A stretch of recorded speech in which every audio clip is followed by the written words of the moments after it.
Salut, j'espère que vous allez bien. Aujourd'hui, on rebondit sur un commentaire d'un des abonnés. C'est pour ça, merci de laisser des commentaires et de dire ce que vous pensez. Franchement, positivement comme négativement, c'est pas grave. Là, j'ai eu un commentaire qui m'a parlé. En fait, il me disait que mon portefeuille était bien pour du fonds de portefeuille, donc des actions à croissance mais plutôt lentes. Enfin, des actions à rendement mais plutôt lentes. Et lui, il m'a parlé de 4 actions de CRC, Calray, Ribber, Soditech. Si tu veux de l'explosif, là, c'est des actions de fonds de portif bien choisies tout de même. Ok. Donc, c'est une longueur d'avance qui m'a laissé ce commentaire. Donc, j'ai été voir effectivement les 4 entreprises. Et il y en a une, en fait, qui est vraiment très bien, je pense, dans celle qu'il a dit. C'est Ribber. Et je pense qu'effectivement, là, elle est vraiment explosive. Alors, on va voir rapidement ce que fait Ribber. Alors, en gros, ce que fait Ribber, elle fournit des équipements d'épitaxie par faisceau moléculaire MBE et des sources d'évaporation de matériaux pour l'industrie des semi-conducteurs. En gros, elle fabrique des semi-conducteurs qui vont utiliser des nouvelles technologies et des technologies en fait par faisceau. Donc en fait, c'est la lumière qui va venir alimenter et non plus l'électricité qui va alimenter en fait ces,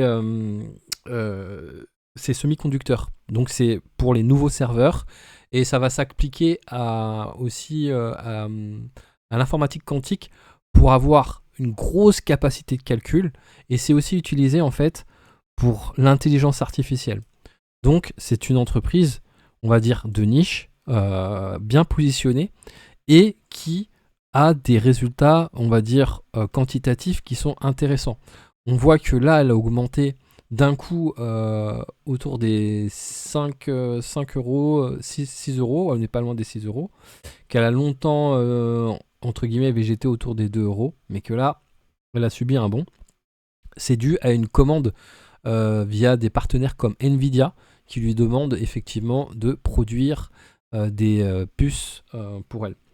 Donc, des puces informatiques. Donc, retour sur un an, plus 95%, retour sur 5 ans, plus 351%. Donc, effectivement, on peut considérer que c'est une action explosive et en plus qui verse des dividendes, même s'il est petit, on voit qu'il augmente de 22% par an.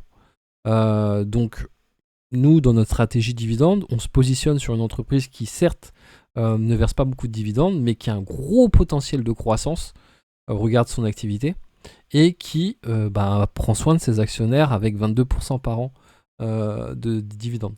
Donc c'est plutôt intéressant.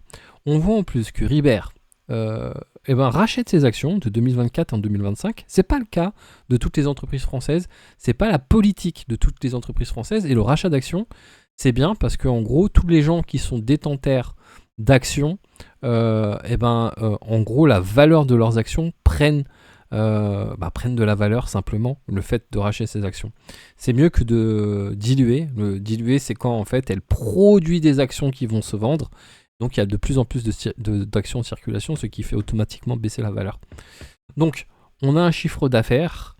Elle fait du chiffre d'affaires, contrairement aux autres entreprises qu'il a citées.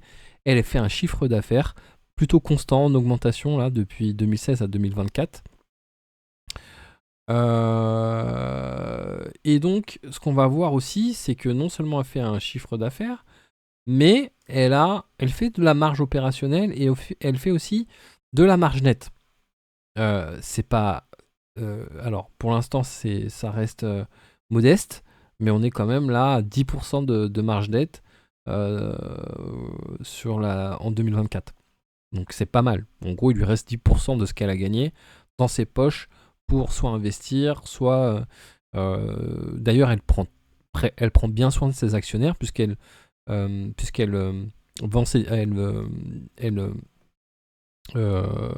rachète ses actions et elle verse un dividende. Donc, c'est un peu ce qu'on aime comme action. Donc, franchement, elle cote aujourd'hui 5,92 €. Bon, on aurait pu l'acheter avant, effectivement, mais ça reste un bon moment. Peut-être attendre un petit repli autour de 5,30, 5,40 pour ouvrir des premières positions. Ce qu'il y a d'intéressant aussi, c'est qu'elle n'est pas du tout endettée.